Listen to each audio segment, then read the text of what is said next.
तो फिर यमदूत आते हैं और मार मार करके महाराज मकान से जबरदस्ती बाहर निकालते हैं। तो वो दुर्गति से बचना चाहो तो जहां कार्यक्रम संपन्न हो तो आदेश मिले तुरंत खाली करके मुस्कुरा के चल दो अपने घर, क्योंकि यहां पर हमेशा कोई नहीं रहने वाला।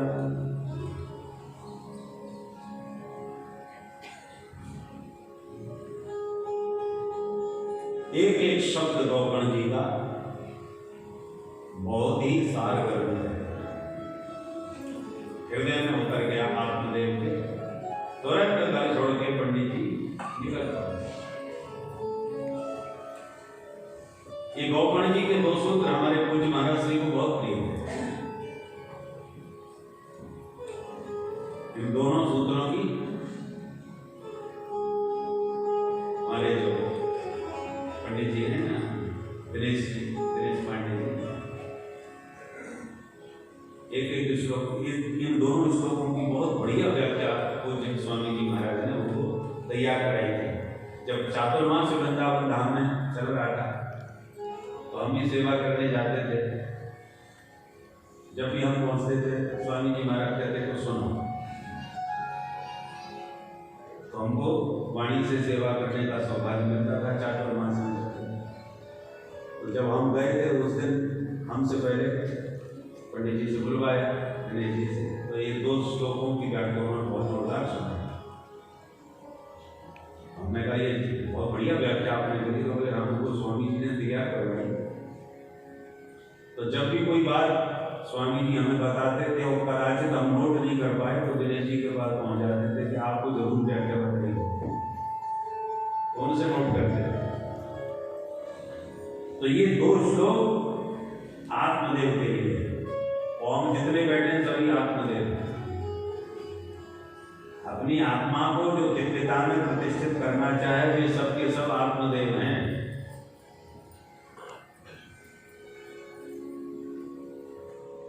माया में मलिन जीव है और माया मुक्त होकर के दिव्यता में प्रतिष्ठित होना चाहे तो आत्मदेव है।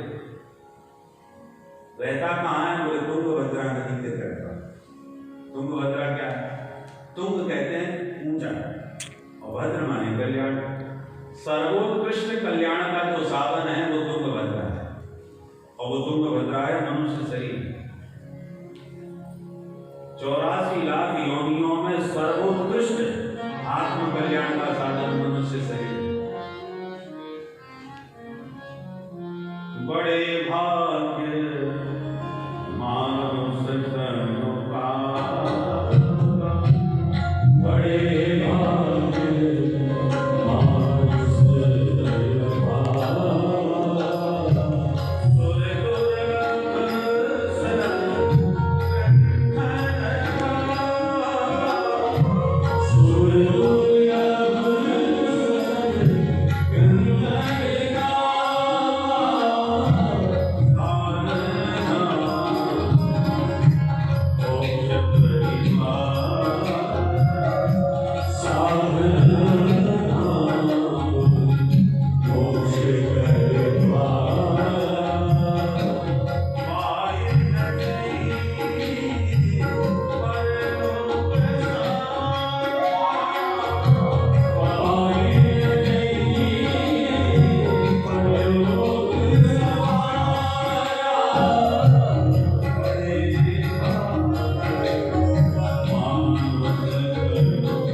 इसलिए तुंगभद्रा है ये, इससे बढ़िया कोई शरीर नहीं। 84 लाख योनियों।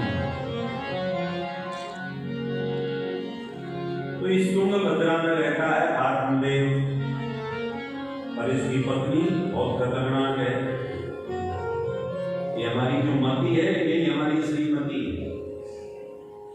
मति माने बुद्धि, बुद्धि श्रीमती कैसी है? बोली धुंधुली है। धुंधुली माने जैसे धुंधला ही धुंधला नजर आ रहा है चारों तरफ, वो धुंधुली। जब भयंकर सर्दी होती है ना,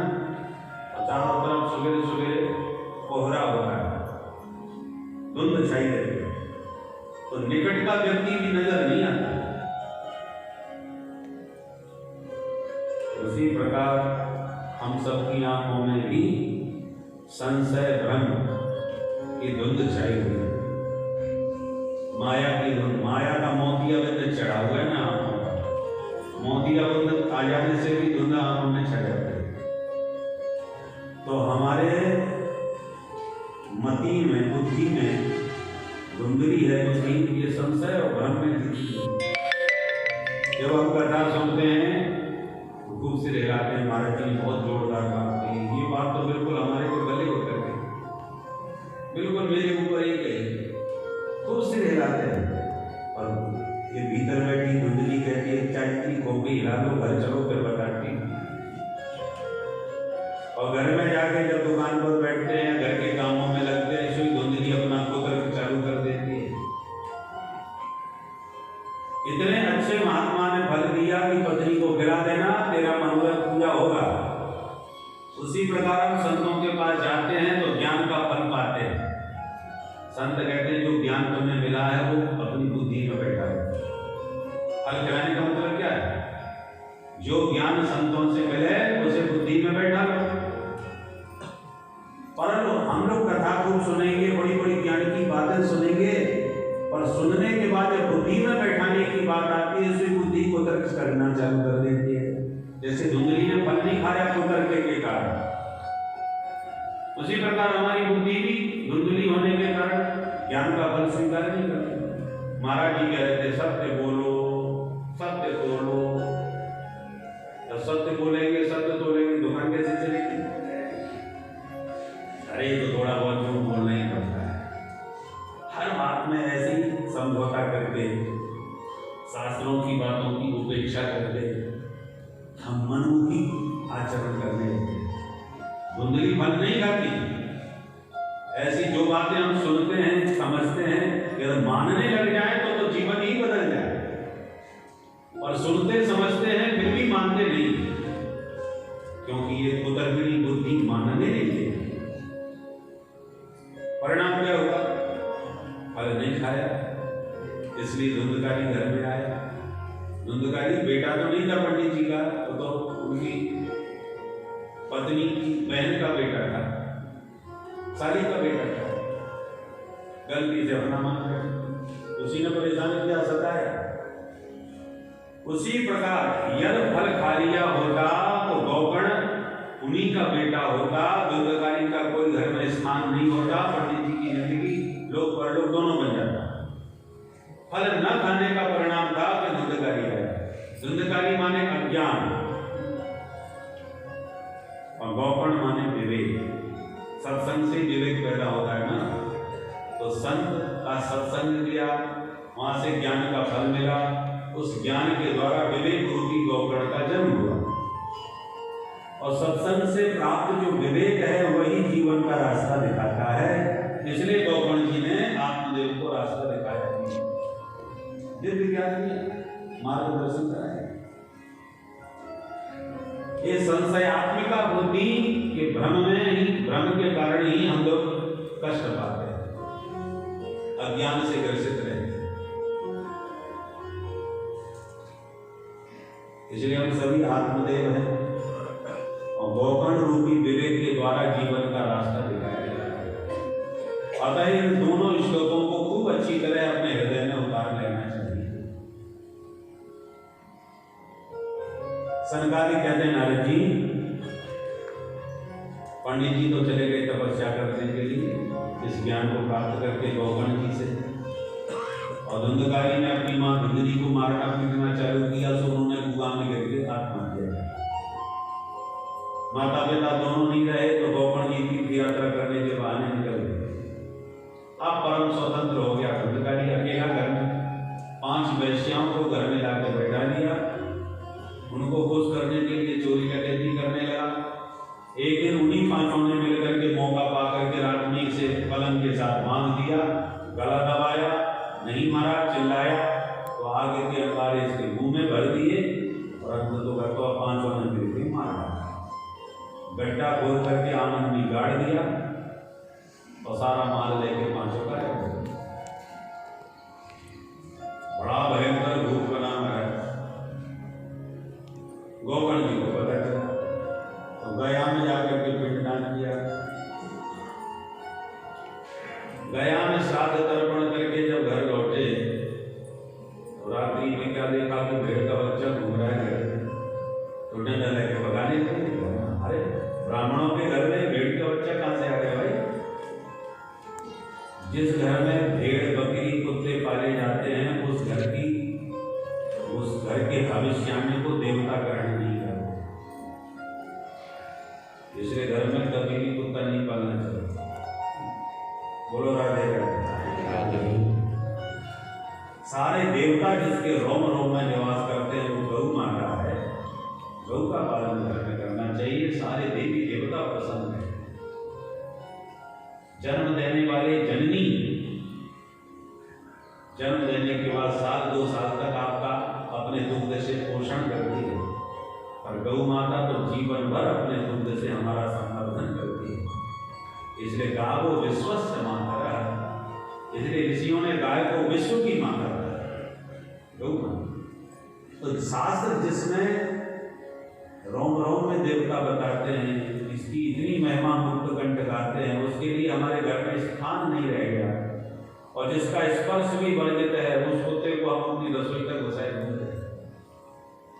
इसलिए शास्त्र विरुद्ध आचरण करने पर हमें कोई बचा नहीं सकता, और शास्त्र की आज्ञा पर चलने पर हमारा कोई अहित नहीं कर सकता, क्योंकि धर्मो रक्षति रक्षितः। आप तभी तक रक्षित हैं जब तक धर्म की रक्षा कर रहे हैं।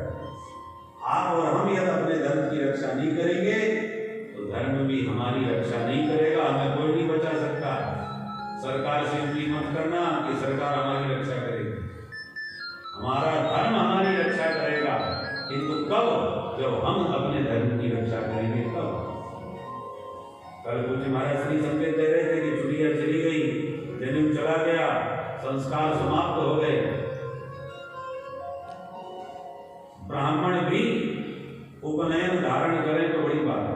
विप्रत्वम सूत्र में वही सूत्र धारण करने में हमको संकोच लगता है। शिखा सूत्र रहित तो ब्राह्मण हो गए। संध्या वंदन कैसे किया जाता पता नहीं। ऐसी स्थिति में जब ब्राह्मणों की गति ये होगी तो अन्य से तो हम अपेक्षा क्या कर सकते हैं? धर्म अर्थ काम मोक्ष 4 पुरुषार्थ हैं, और इन्हीं की रक्षा के लिए भगवान अवतार लेते हैं। विप्र धेनु सुर संत हितलीन मनुष्य अवतार, 4 नाम लिए, विप्र धेनु सुर और संत, और इन्हीं का क्रम है धर्म अर्थ काम मोक्ष। तो सब पहले नंबर पर पुरुषार्थ में धर्म, और गोस्वामी जी ने पहले नंबर पर रखा विप्र। क्यों? पूरे धर्म का प्रतिनिधित्व ब्राह्मण देवता करते हैं। अर्थ का प्रतिनिधित्व गौ माता करती है। कामनाओं की पूर्ति देवताओं से होती है, और मोक्ष की प्राप्ति संतों के चरणों में होती है। इसलिए क्रम से विप्र धेनु सुर संत, और वही क्रम है धर्म अर्थ काम और मोक्ष। अतः सबसे पहले धर्म की रक्षा में ब्राह्मण देवताओं को अग्रणी होना चाहिए, और ब्राह्मण ही शिखा सूत्र रहित होकर के मनमुखी ढंग से आचरण करेंगे तो अन्य कोई रक्षा कैसे कर सकता है? और तो किसी को मतलब ही क्या है? सेनापति यदि पकड़ा गया, मारा गया, तो सैनिकों को फिर पराजित होने में देर नहीं है। सेनापति प्रमुख होता है। तो धर्म के सेनापति नेतृत्व ब्राह्मण देवता होते हैं। उनको आदर्श स्थापन धर्म की स्थापना के लिए प्रथम प्रयास करना चाहिए। सबसे ज्यादा तप करने के लिए ब्राह्मणों को आदेश दिया है ऋषियों ने। और हम लोग कुछ लोग आरोप लगाते हैं कि ब्राह्मणों ने अपने को खुजवाने के लिए ये ग्रंथ बना रखे। सोचिए, अगर ब्राह्मणों ने अपने को ही खुजवाने के लिए बनवाए तो सबसे ज्यादा अपने ऊपर इतने प्रतिबंध क्यों लगाए? सबसे ज्यादा तपस्या करना ब्राह्मणों को बताया, सबसे ज्यादा कम संग्रह करना ब्राह्मणों से कहा कि तुम परिग्रह को करो, शरीर को तपाओ। ब्राह्मण से ही देहोयम क्षुद्र कामाय निश्चते कृच्छ्राय तपसे चेह प्रीत्यानंद सुखाय।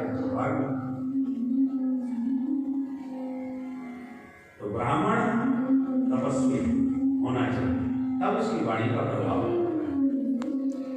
जो स्वयं आचरण करता है वही दूसरे से करा सकता है। केवल प्रवचन का प्रभाव नहीं पड़ता, जितना आचरण का प्रभाव पड़ता है। प्रवचन तो बहुत लंबे चौड़े करे, आचरण में यदि वो नहीं दिखेगा तो कोई उसका प्रभाव नहीं है। इसलिए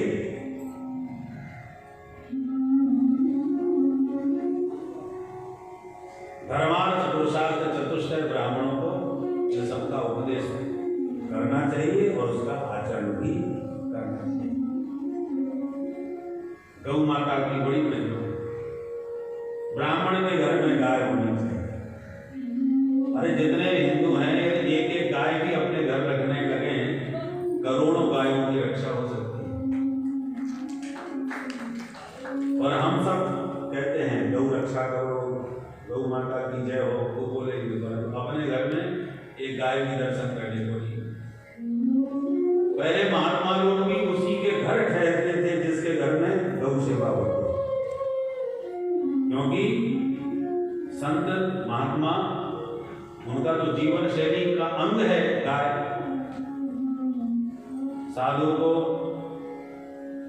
यदि पान करना है तो गौ दूध का पान करे, हवन करना है तो गाय के गर्भ से हवन करे, निवास करना है तो स्थान का गोबर से लेपन करे। अब वो जब गोबर और पंचगव्य का पान करे, परिवार को खिलावे, पंचामृत का सेवन करे, तो पंचामृत है, पंचगव्य है, अखंड गौघृत का दीपक है, तो गाय के बिना संभव ही नहीं। तो ऋषि महर्षि महात्मा उसी के घर ठहरते थे जिसके घर में गौ माता का दर्शन होता था, क्योंकि ये सब वस्तुएं वहीं उपलब्ध हो। गाय का गोबर, गाय का मूत्र, गाय का दूध, दही, घी। गाय नहीं होगी तो कहां से मांग के लाएगा? जिससे मांग के लाया उसने शुद्ध दिया है, इसकी क्या गारंटी है? तो ये संत ये व्रत ले लें कि हम उसी के घर रुकेंगे, ठहरेंगे, उसी की सेवा स्वीकार करेंगे जिसके घर में गौ माता का दर्शन और सेवा होगी। कितने अब जिसको जो वैष्णव है, जो सत्य में संतों का सम्मान और श्रद्धा रखता है, उसको पहले गाय को रखना ही पड़ेगा। इसलिए गाय की सेवा करनी है तो सबसे पहले हम स्वयं अपने घर में रखें और फिर दूसरों को भी प्रेरित करें। एक एक गाय भी, आप कुछ लोग कहते हैं हम तो शहर में रहते हैं, फ्लैट में रहते हैं, भाई हमारे रहने का ठिकाना नहीं, गैया कहाँ रखेंगे? हमारी परंपरा है जिसके बच्चे नहीं होते वो गोद भी ले लेते हैं।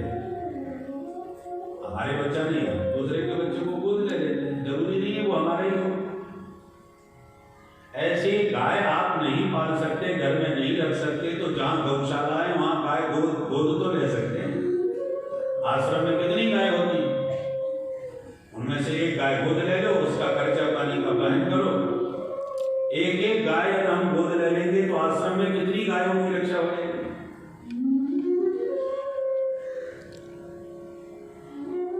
परंतु उसके लिए पहले श्रद्धा होना चाहिए, निष्ठा होनी चाहिए, गौ भक्ति होनी चाहिए, क्योंकि बहुत सी तो गौशालाएं कागजों पर भी चल रही है।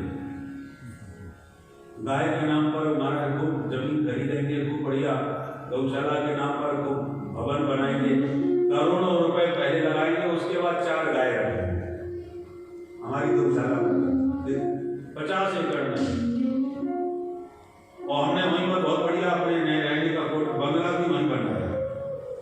तो चंदा लिया गाय के नाम पर, जमीन खरीदी गाय के नाम पर, बंगला बनाया गाय के नाम पर, और गाय के नाम पर 4।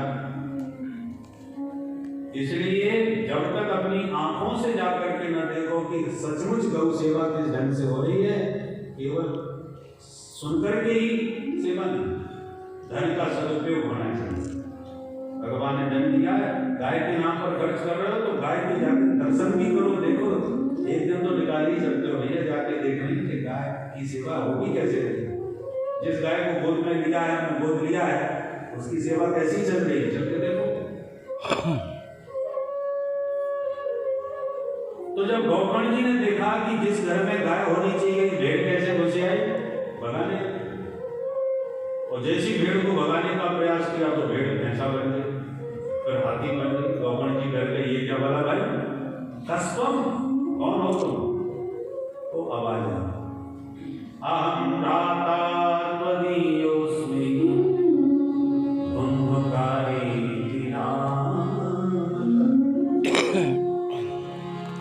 स्वकीयेनैव दोषेण ब्रह्मत्वं नाशितं मया। मैं तुम्हारा ही भाई हूं भैया, मैंने कितने पाप किए कोई गिनती, उसी के पापों के परिणाम स्वरूप प्रेत बना पड़ा हूं, मेरा उद्धार करो भैया। गौगण जी बोले तेरे लिए तो हम गया में पिंडदान करके आए हैं, श्राद्ध करके आए हैं, तो मुक्त क्यों नहीं हुए? धुंधकारी बोला 100 श्राद्ध कर लो, कुछ नहीं होने वाला, क्योंकि हम नंबर 1 के छोटे मोटे पापी नहीं। ठीक है भैया, कोई दूसरा उपाय हम करेंगे, पर इस समय आप पधारो, हमें तो तुमसे डर लग रहा है। संसार में किसी से कितना भी प्यार हो और वो मर जाए तो उसी से डर लगने लगता है। कितना भी हमारा प्रिय हो। एक प्रसंग आता है, सत्य घटना है।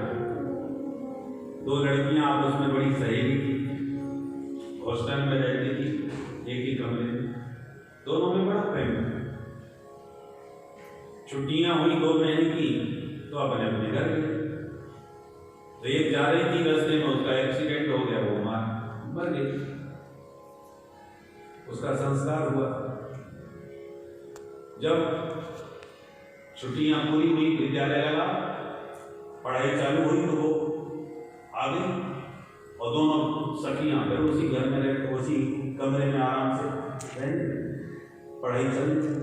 15 दिन बीत गए, विद्यालय प्रारंभ किए। जब 15 दिन हो गए तो जो मर गई थी उसके पिता ने कहा कि इसका सामान रखा है वहीं, ये तो छुट्टी मनाने आ रही थी, तब एक्सीडेंट में समाप्त हो, तो इसका सामान तो उठा ला वहां से।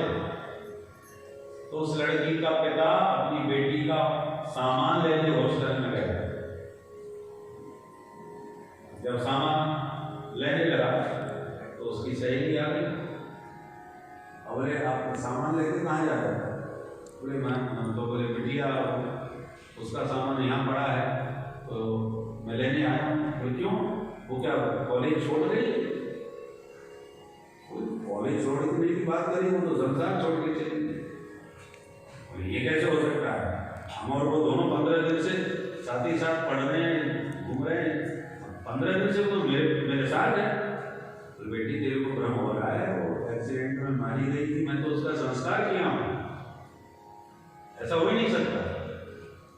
जब उसने फोटो दिखाया और संस्कार के भी और सब बताया, तब उसे पूरा विश्वास हुआ कि सचमुच वो मर गई। तब जब उसने सोचा तो इतने 15 दिन से मैं क्या भूतनी के साथ रह रही थी। जब उसे ये विश्वास हो गया कि सचमुच वो मर गई और मैं उसके भूतनी के साथ रह रही थी, तो इतनी डर गई कि उसी समय कोमा में चली गई। डर के मारे कोमा में चली गई कि मैं 15 दिन तक उसके साथ रह रही थी, खा रही थी, घूम रही थी, और वो मरी हुई थी। इतना सोच के बेचारी इतनी डर गई कि कोमा में चली गई, कई दिनों तक कोमा में। तो कहने का मतलब है जो इतनी प्यारी थी उसके मरने के बाद उसी के आने पर उतना भय हो गया उसे, डर गई। तो गौगण जी भी कह रहे हैं कि हमें तुमसे बहुत डर लग रहा है भैया, हम तुम्हारे कल्याण का उपाय पूरा करेंगे, पर इस समय आप पधारो। तो धुंधकारी गायब हो गया। सवेरा होने पर विद्वानों से परामर्श लिया गौगण जी ने, उद्धार का उपाय पूछा, कोई समाधान किसी ने नहीं दिया। सूर्य भगवान से पूछा और सूर्य भगवान ने समाधान दिया। श्रीमद्भागवतम मुक्ति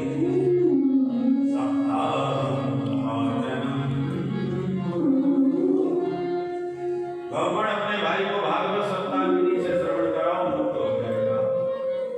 गौगण जी बड़े प्रसन्न हो गए सूर्य भगवान का वचन सुनते। भव्य दिव्य आयोजन भागवत का किया, दिव्य व्यासपीठ बनाई गई। गौगण जी बोले भैया को मैं स्वयं सुनाऊंगा। जैसी कथा प्रारंभ करी गोकर्ण जी ने ये 7 गांठ के बोले मांस में प्रविष्ट होकर के धुंधकारी एक एक गिनती कथा सुनने लगा। एक एक मांस की गांठ चटकती गई और एवं सत्य दिनश्चैव सत्य ग्रंथि भेदनम, 7 दिन में सत्य ग्रंथियों का भेदन हो गया और दिव्य रूप धरो जातस तुलसी धाम मंडिता। कथा पूर्ण होते ही चतुर्भुज रूप में धुंधकारी प्रकट हो गया और भागवत भगवान की गुप्त कंठ में मां का दान करने लगा। धन्या भागवती वार्ता वेद वीरा विनाशिनी।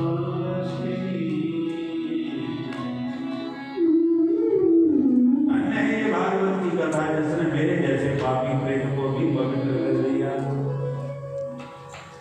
मुक्त कंठ भागवत की गौरव गाथा धुंधकारी ने गाई।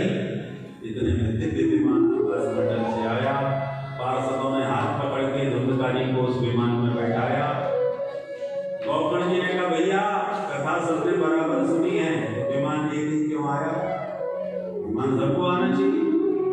अत्रैव वसन्ति श्रोतारो मम निर्मला आनीतानि विमानानि ततेषां युगपत्तः। आप लोग भेदभाव क्यों कर रहे हैं? एक ही कथा है, सबने सुनी है, एक को विमान आ रहा है दूसरे को कुछ नहीं, ऐसा क्यों?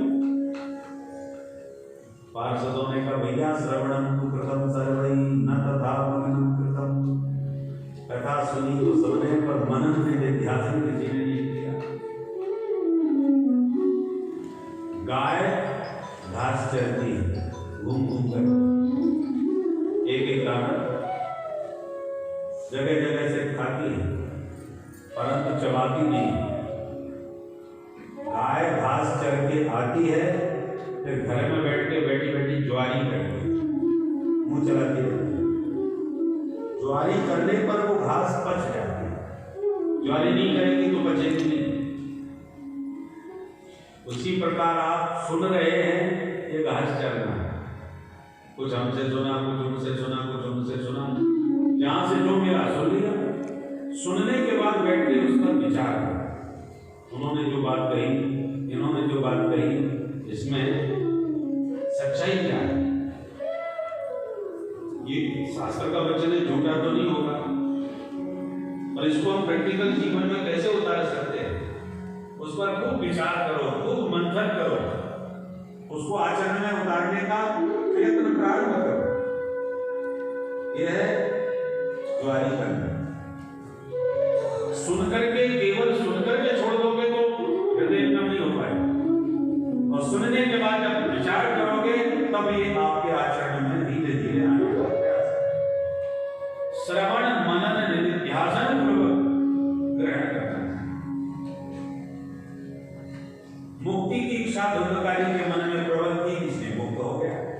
बाकी तो टाइम पास कर रहे, गोकर्ण कथा कह रहे, चलो सुनते हैं क्या कह रहे। ये कल्प वृक्ष है, जो कल्पना करोगे वो पूरी होगी। मोक्ष की कामना होगी, मुक्ति मिलेगी, भुक्ति की कामना होगी, भुक्ति मिलेगी। भुक्ति मुक्ति प्रदायिनी दोनों हैं। यदि भोग चाहोगे तो तुम्हारे जीवन का दारिद्र्य दूर करके मुक्ति प्रदान करेगी, और संसार से मुक्त होना चाहोगे तो मुक्ति प्रदान करेगी। हमारे कथावाचकों में परम प्रसिद्ध श्री श्रीनाथ जी महाराज वृंदावन में बहुत अच्छे कथावाचक, यहाँ पर भी उनका आना जाना रहता है। श्रीनाथ जी महाराज सैकड़ों की संख्या में कथा कही, पुराण चले। एक दिन गोवर्धन वाले महाराज जी, गोवर्धन के बहुत अच्छे पंडित जी के नाम से प्रसिद्ध थे, पंडित गया प्रसाद जी, बहुत भजनानंदी संतों में उनका नाम, और परिग्रह मुक्त गोवर्धन का आश्रय लेकर के जीवन भर रहे, वहीं से निकले।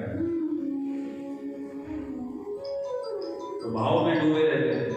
श्रीनाथ जी महाराज ने एक बार पूछा, महाराज एक बात बताओ, हमने इतनी भागवत कह दी, खूब कथाएं कही, परंतु जो कृष्ण प्रीति मिलनी चाहिए, जो भगवान में मन लगना चाहिए, तो लगता नहीं।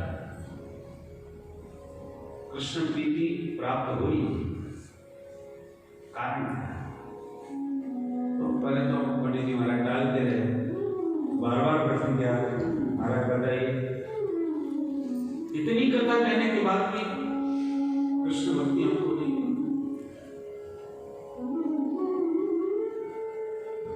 तो पंडित जी ने मुस्कुरा के कहा, पंडित जी आपने जो चाहा था वो तो मिल गया ना। श्रीनाथ जी कहना वो तो मिल गया, जो संसार की इच्छा थी वो तो सबको ही हो। बोले हमने पहले वैद्यगिरी करी, नहीं चली तो हमने चूरन चटनी सब जमुना जी में, फिर पंडिताई करी।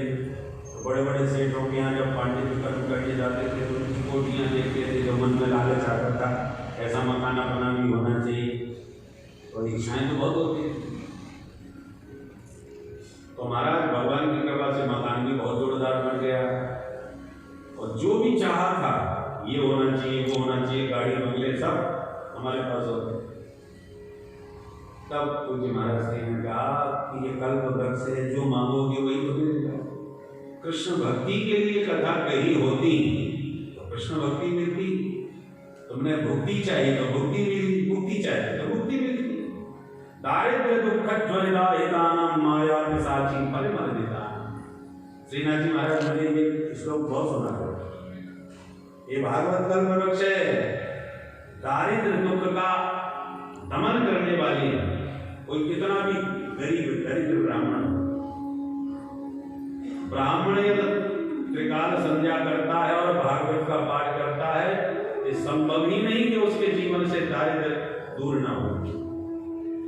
भाग जाए, बस ये तो ब्राह्मणत्व रखे और भागवत का ईमानदारी से आश्रय ग्रहण करे, तो दुख दारिद्र्य उसको छू नहीं सकते। परंतु विडंबना देखो, पाठ करने की फुर्सत नहीं, ब्राह्मणों की ये बड़ी विचित्रता है। यदि मृत्युंजय के जाप में अनुष्ठान में बैठा दो तो 8-8 घंटे तक खूब जप करेंगे और फिर संकल्प करके यजमान को सब फल देंगे। परंतु त्रिकाल संध्या करने में केवल एक समय, संध्या वंदन करने में 15 मिनट लगता है। संध्या वंदन और गायत्री का जाप 15 मिनट में हो जाता है। तो 15 मिनट अपने लिए, अपने कल्याण के लिए नहीं निकाल सकते, और वैसे 6-8 घंटे दूसरों के अनुष्ठान करके उनको फल देने के लिए ब्राह्मण को तपस्या कर रहे हैं। बोलो राधे राधे।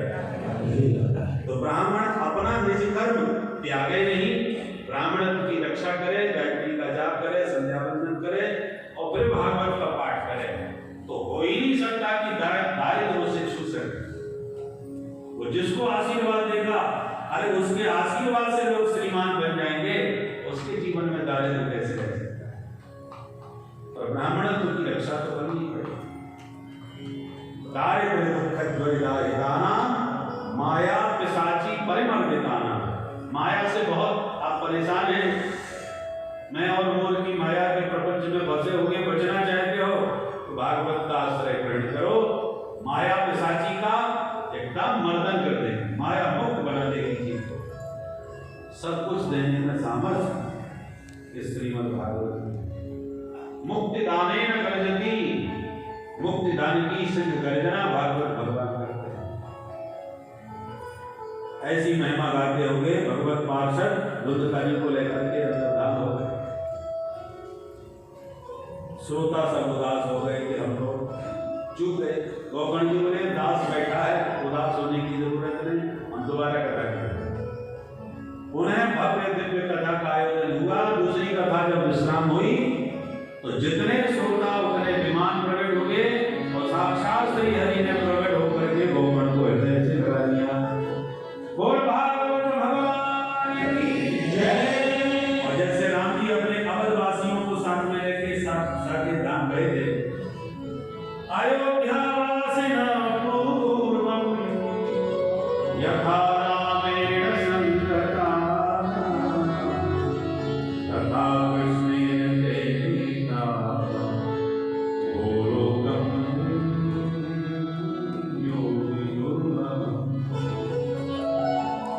ठीक इसी प्रकार से गौगण जी भी अपने समस्त श्रोता समुदाय को साथ में लेकर के भगवान के परम पद को प्राप्त हो गए। श्री संकादि कहते नारद जी अब तुम ही बताओ, जब धुंधकारी जैसा पापी कर गया तो छोटे मोटे पापी कोई कर जाए तो कौन आश्चर्य की बात है। और अंत में कथा श्रवण की विधि बताई। अधिकारी विद्वान ब्राह्मण वैष्णव को व्यास पीठ पर बैठा करके उसके मुख से कथा सुननी चाहिए। पदार्थानुकूल पात्र की भी आवश्यकता होती है। बर्तन तांबे का बड़ा पवित्र माना जाता है, दूध गाय का बड़ा पवित्र और दिव्य माना जाता है, और तांबे के बर्तन में गाय का दूध रख दिया तो विकृत हो गए। पदार्थ ये अनुरूप पात्र होना चाहिए। पदार्थ को पात्र विकृत भी माना जाता है। उसी प्रकार व्यास पीठ पर बैठने वाला वक्ता ब्राह्मण होना चाहिए, विद्वान होना चाहिए, वैष्णव होना चाहिए और वैराग्य से परिपूर्ण होना चाहिए। क्योंकि ब्राह्मण के भीतर यदि वैराग्य नहीं है तो वो धनार्थी होगा, कृष्णार्थी नहीं होगा। उसे कृष्ण भक्ति प्रदान नहीं करेगा, कृष्ण भक्ति की चर्चा भी ज्यादा नहीं करेगा, पूरा जोर उसका दान पुण्य पर ही होगा। तो कृष्ण प्रीति प्रदायक उसकी कथा नहीं होगी। इसलिए विरक्तो वैष्णवो विप्रो वेद शास्त्र विश्रुत। वक्ता कैसा होना चाहिए, उसकी बात उसकी योग्यता होती है। वक्ता जब व्यास पीठ पर बैठ जाए तो साक्षात सुखदेव के रूप में ही उसका दर्शन और पूजन करना चाहिए, सुख रूप प्रबोधन। कथा के समापन में श्रोता समुदाय को खूब संकीर्तन करना चाहिए। कीर्तन की बात सुनकर के सब महात्मा मुक्त होकर के भगवत नाम संकीर्तन करने लगे। भक्ति मैया ज्ञान वैराग्य के साथ नाचने लगी। प्रहलाद जी ताली बजाने लगे, उद्धव जी मंजीरा बजाने लगे, नारद जी वीणा बजाने लगे। अर्जुन ने प्रकट होकर स्वरों का आलाप भरना प्रारंभ कर दिया। देवराज इंद्र ने प्रकट होकर मृदंग बजाना प्रारंभ कर दिया। सुखदेव भगवान प्रकट हो गए, भागवत के श्लोकों को बोलने लगे। प्रहलाद साधारी जनक दया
भगवान की मंगलवती कथा। आइए मिलकर के ताली बजा के भाव के साथ भगवान नाम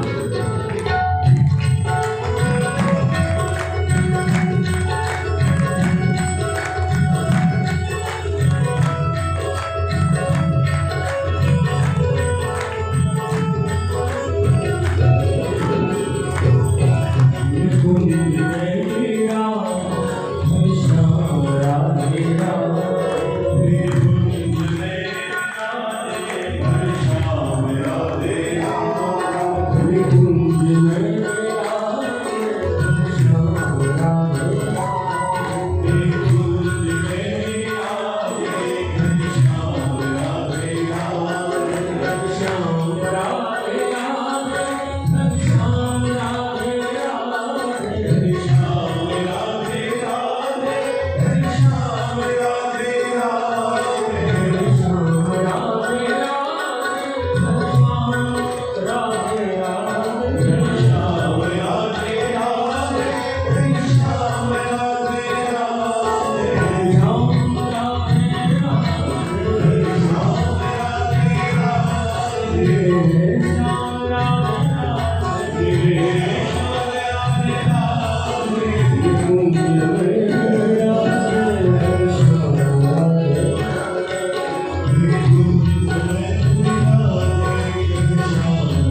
राधे राधे